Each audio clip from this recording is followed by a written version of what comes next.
ফামাসালুহু কামাসালিল কালব, এই লোকগুলোর উদাহরণ কুকুরের মতো। কিসের মতো? জোরে বলেন কিসের মতো? কুকুরের মতো। রব্বুল আলামিন বলতেছেন, আমি রব্বুল আলামিন কুকুরের উদাহরণ এই জন্য দেই নাই যে কুকুর খুব নিকৃষ্ট, এই জন্য নয়, বরং পৃথিবীর মধ্যে এমনও মানুষ আছে বালহুম আদল, ওই কুকুর শুয়োরের চেয়ে নিম্নমানের, ওই কুকুর শুয়োর আল্লাহর কাছে মর্যাদাবান, কিন্তু অথচ ওই মানুষটা সবচেয়ে বড় নিকৃষ্ট।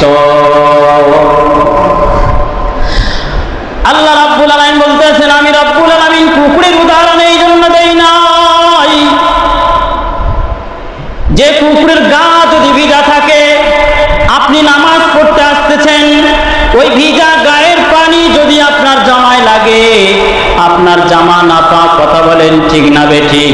আল্লাহ বলতেছেন কুকুরের উদাহরণ আমি এই জন্য দেই নাই, আমি রব্বুল আলামিন কুকুরের উদাহরণ এই জন্য দেই নাই যে ওই কুকুরটাকে আমি রব্বুল আলামিনের মাধ্যমে তোমাদেরকে দায়িত্ব দিলাম, ওই কুকুরকে যদি তোমাদের বাড়িতে প্রতিপালন করতে হয়, তাহলে ওই কুকুরকে যদি দারোয়ানি লাগে, ওই কুকুরকে যদি পুষতে হয়, তাহলে ওই কুকুরকে তোমাদের বাড়ির বাইরে রাখতে হবে, ওই কুকুরকে তোমরা নিজেদের বাড়িতে রাখতে পারবা না। এইটাকে আমি রব্বুল আলামিন আমার রাসূলের মাধ্যমে নিষেধ করে দিলাম। কিন্তু আমি রব্বুল আলামিন কুকুরের উদাহরণ এই জন্য দেই নাই। আমি রব্বুল আলামিন কুকুরের উদাহরণ কেন দিয়েছি? আমি রব্বুল আলামিন তোমার কাছে স্পষ্ট করে দিলাম, যাদের কাছে আমি রব্বুল আলামিনের আয়াত এসেছিল, যাদের কাছে আমি রব্বুল আলামিনের বিধিবিধান এসেছিল, কিন্তু বুদ্ধি খাটাইয়া, মেধা খাটাইয়া আমি রব্বুল আলামিনের আয়াত থেকে নিজেকে সরিয়ে রেখেছিল, আর তার মন যা চায় তাই সে সব সময় করে বেড়াইছিল। রব্বুল আলামিন বলতেছেন কুকুর কুকুরের মতো, তাই নয়, বরং আমি রব্বুল আলামিন কুকুরের উদাহরণ কেন দিলাম? কুকুরের উদাহরণ কেন দিলাম? তার কারণ ইন তাহমিল আলাইহি ইয়ালহাস আও তাতরুকুহু ইয়ালহাস, যারা নিজেদের জীবনকে আল্লাহ পাকের বিধিবিধান থেকে সরিয়ে রেখে দুনিয়ামুখী করে ফেলেছে, ও মনে করেছে ওরে বাবা রে বাবা, আমি নিজের বুদ্ধি দিয়ে, আমি আমার মেধা দিয়ে, আমি এই দুনিয়াদারি দিয়ে আমার জীবনকে একটা পজিশনে নিয়ে যাব, আমি আল্লাহর পক্ষে থাকি বা না থাকি, আমার বুদ্ধি দিয়ে, আমার পাওয়ার দিয়ে, আমার ক্ষমতা দিয়ে আমি অনেক দূরে চলে যাব। আল্লাহ বলছেন পশ্চিমকালও সম্ভব নয়। আল্লাহ বলতেছেন ইন তাহমিল আলাইহি ইয়ালহাস আও তাতরুকুহু ইয়ালহাস। ও পৃথিবীর মানুষ, তোমরা কুকুরের পিঠের উপর বোঝা চাপাই দিয়ে কখনো দাপড়ানি যাও না। তোমরা যেরকম গরুর গাড়ি বানাও, তোমরা যেরকম মহিষের গাড়ি বানাও, উটের গাড়ি বানাও, গাধার গাড়ি বানাও, ঘোড়ার পিঠের উপর অন্য ফসল দিয়ে মাঠের দিকে নিয়ে যাও, কিন্তু তোমরা কখনো কুকুরকে এই কাজে লাগাও না। কিন্তু আমি রব্বুল আলামিন কুকুরের উদাহরণ দিলাম ইন তাহমিল আলাইহি ইয়ালহাস। ওই কুকুরের পিঠের উপর বোঝা চাপাই দিলে যেমন কুকুর হাঁপায়, অস্থির হয়ে যায়, সে লোট নিতে পারে না, জিহ্বা বের করে লোল ফেলাইতে থাকে, বড় বড় শ্বাস ছেড়ে হাঁপাইতে থাকে। আও তাতরুকুহু ইয়ালহাস, ওই কুকুরের পিঠের উপর বোঝা চাপাই দিলে যেমনে সে হাঁপায়, অস্থির হয়ে যায়। বান্দাতি আশ্চর্য হয়ে কুকুরের দিকে তাকাও, ওই কুকুরের পিঠের উপর যদি বোঝা নাও চাপাও, তাকে যদি দাপড়ানি নাও দাও, সে যদি বসে বসে শুধুমাত্র বসে থাকে, তারপরে কিন্তু কুকুর হাঁপানোর থেকে মুক্ত নয়। মুক্ত, তারপরে দেখবেন কুকুর হাঁপাইতে থাকে। প্রথম বিজ্ঞানীদের মতামত ব্যাখ্যা করব। বিজ্ঞানীরা কি বলতেছেন, কেন বলতেছেন? বিজ্ঞানীরা বলতেছেন তারা আল্লাহ পাকের কোরআনের কারিমের আয়াতকে চেক করে দেখেছেন। ইন তাহমিল আলাইহি ইয়ালহাস আও তাতরুকুহু কুকুরের পিঠে বোঝা বহন করা হয় না, এই কথা সত্য।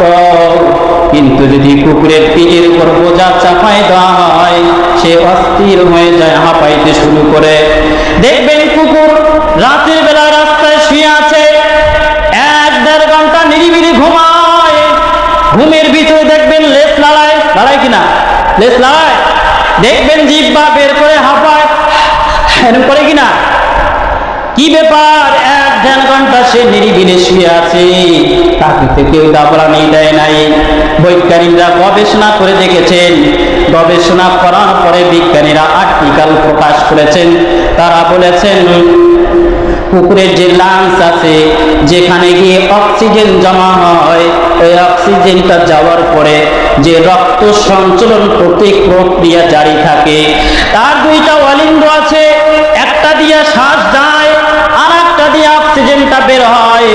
ওই নাক দিয়ে শ্বাস নেওয়ার পরে, অক্সিজেন নেওয়ার পরে ওই অক্সিজেন দ্বারা তার পুরো বুকটা ভরে না, বরং তার পুরো শরীরকে অক্সিজেন দ্বারা সার্কুলার করতে পারে না। সে যেন তার পুরো শরীরটাকে ওই অক্সিজেন দ্বারা সার্কুলার করতে পারে, এর প্রক্রিয়াটাই হচ্ছে সে মুখ দিয়ে শ্বাস নেয়। যে প্রাণী মুখ দিয়ে শ্বাস নেয় নাকের বাইরে, অস্থির হয়ে যায়, এই প্রাণী তবিয়ত হচ্ছে হাঁপানো। কিন্তু কদিম মুফাসসিরিনে কেরাম বলতেছেন এটা হলো আধুনিক বিজ্ঞানীদের কথা। পুরাতন মুফাসসিরিনে কেরাম বলতেছেন, তারা তাফসীর করতেছেন। কদিম মুফাসসিরিনে কেরাম তাফসীর ইবনে হাসবির ভিতরে বলতেছেন এই কথাটা যেই জায়গায় ইন তাহমিল আলাইহি আলহাস আও তাতরুকুহু ইয়ালহাস, রব্বুল আলামিন এই কথা কেন বলেছেন? কুকুর এমন একটা প্রাণী যেটা আমাদের আশেপাশে থাকে, কিন্তু কুকুরকে যতই প্রশিক্ষিত করো, কুকুরকে যতই কায়দা কানুন শিখা দাও, কুকুরকে যতই আর্মি ট্রেনিং দাও, কিন্তু কুকুরকে কি কখনো পড়ালেখা শেখানো সম্ভব নাকি? সম্ভব? পড়ালেখা শেখানো সম্ভব? যদি কুকুরকে সারাদিন বলেন পড়ো আলিফ আলিফ, করতে পারবে? ওই কুকুরের উপরে যদি আয়াত অবতীর্ণ হয়, তাহলে ওই আয়াত অবতীর্ণ, আর যদি অবতীর্ণ না হয়, এর মধ্যে কোনো পার্থক্য নাই। রব্বুল আলামিন বলতেছেন, নবী গো তাম পৃথিবীর মানুষকে জানায় দেন, যারা আমি রব্বুল আলামিনের বিধিবিধান থেকে নিজেদেরকে পিছিয়ে নিয়েছে, যারা আমি রব্বুল আলামিনের বিধান থেকে নিজেদেরকে দুনিয়ামুখী করে ফেলেছে, ওয়ালাকিন্নাহু আখলাদা ইলাল আরদি ওয়াত্তাবা হাওয়া, যারা যেই মানুষেরা আল্লাহর বিধিবিধান থেকে নিজের জীবনকে দুনিয়ামুখী করে ফেলেছে, ওরা নিজেদের মর্যাদা অনুযায়ী নিজেদের জীবনকে আল্লাহ বানায় ফেলেছে, নফসানিয়তের ভিতরে নিজেদের অন্তরকে প্রদর্শিত করেছে। এই লোকগুলার উদাহরণ হলো কুকুরের মতো। কিসের মতো? কুকুরের মতো। কুকুরের রক্তটা কি? কুকুরের উপর বিধান আসলেই বাকি, আর না আসলেই কি? পক্ষান্তর ওই লোকগুলার অবস্থান হচ্ছে, ওই লোকগুলার উপর আল্লাহর বিধান দিলেই বাকি, না দিলেই বাকি, তাদের কোনো আসে যায় না। আল্লাহ বলতেছেন এর মধ্যে আমি একটা উদাহরণ দিয়ে গেলাম। কুকুরের উপর বোঝা চাপাইলেও যেরকম হাঁপায়, না চাপাইলেও যেরকম হাঁপায়, আর যেই মানুষগুলার মধ্যে যেই মানুষগুলা আল্লাহ পাকের বিধি বিধান থেকে নিজেদেরকে সরাই নিল, নিজেদের অন্তরকে ইলাহা বানাই নিল, নিজেদের অন্তরকে ইলাহা বানাইল, তার মন যা চায় তাই সে সব সময় করে বেড়ায়। তুমি যেখানেই থাকো না কেন, যেই জায়গায় যাও না কেন, এই মানুষগুলা সব সময় অস্থিরতার ভিতরে থাকবে। কিসের ভিতরে থাকবে? অস্থিরতার ভিতরে থাকবে। মিলাই দেখেন, নিজের দিকে তাকাই দেখেন, এই মানুষ আমি, এই মানুষ উনি, হিসাব করে দেখেন এই মানুষ আমি, এই মানুষ আমরা। আমার হাতে একটা মোবাইল আছে, মোবাইলে এমবি আছে, আমি জানি আমার মোবাইলে কি আছে, আমার মোবাইলে কয়জন ফ্রেন্ড আছে। কিন্তু ওই যে লম্বা স্কেল, যার কোনো শেষ নাই, ঠেলতেছে আর আসতেছে, কি আসতেছে তাও জানে না, আমি অস্থির।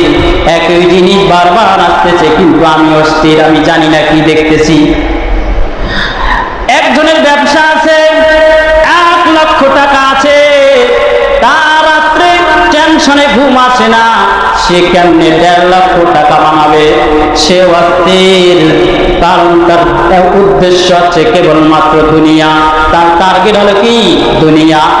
ওই রাস্তা দিয়ে হাঁটে যায়, হাঁটার সময় দেখছে সুন্দর একটা বাড়ি, আফসোস করে, আল্লাহ আমার যদি এরকম একটা সুন্দর বাড়ি হইতো। আরে ভাই তাকাই দেখেন, আপনার হয়তো বাড়ি না থাকতে পারে, আপনি অস্থির, আপনার যদি ওরকম একটা বাড়ি হইতো, কিন্তু যার বাড়ি আছে ওই বাড়িওয়ালার দিকে তাকায় দেখেন, বা তার বাড়ির সামনে ছোট্ট করে লেখা আছে আল আরাফা ইসলামী ব্যাংক অথবা সোনালী ব্যাংকের কাছে বাড়িটি দায়বদ্ধ। সে টেনশনে আছে, যদি 1 মাস 2 মাস 3 মাস কিস্তি দিতে না পারি, ওই কোম্পানির লোকেরা সে ঢোল তবলা বাজাইয়া বাড়ি নিলামে উঠাই দিবে।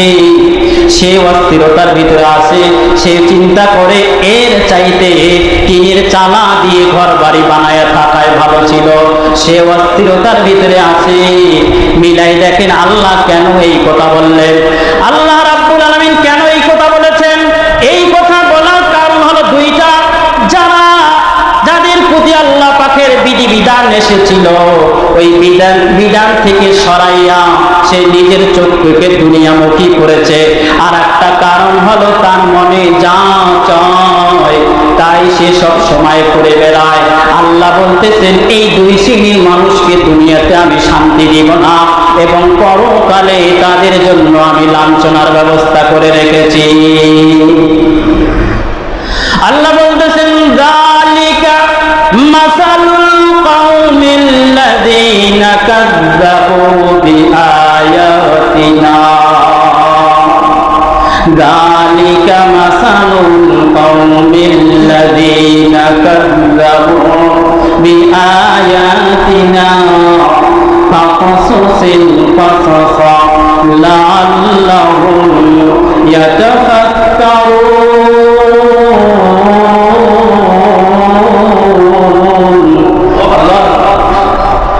এই উদাহরণ ওই ব্যক্তির জন্য, যালিকা মাসালুল কওমিল্লাযীনা কাযযাবু বিআয়াতিনা, ওই উদাহরণ ওই ব্যক্তির জন্য যাদের প্রতি আমি রাব্বুল আলামিনের বিধান এসেছিল, যাদের প্রতি আমার আল্লাহর বিধান এসেছিল, কিন্তু ওই বান্দারা আমি আল্লাহর বিধান থেকে নিজেদেরকে সরাই নিয়েছিল, ওই ব্যক্তিদের জন্য ওই উদাহরণ, ওই মানুষগুলা সব সময় অস্থিরতার ভিতরে থাকবে।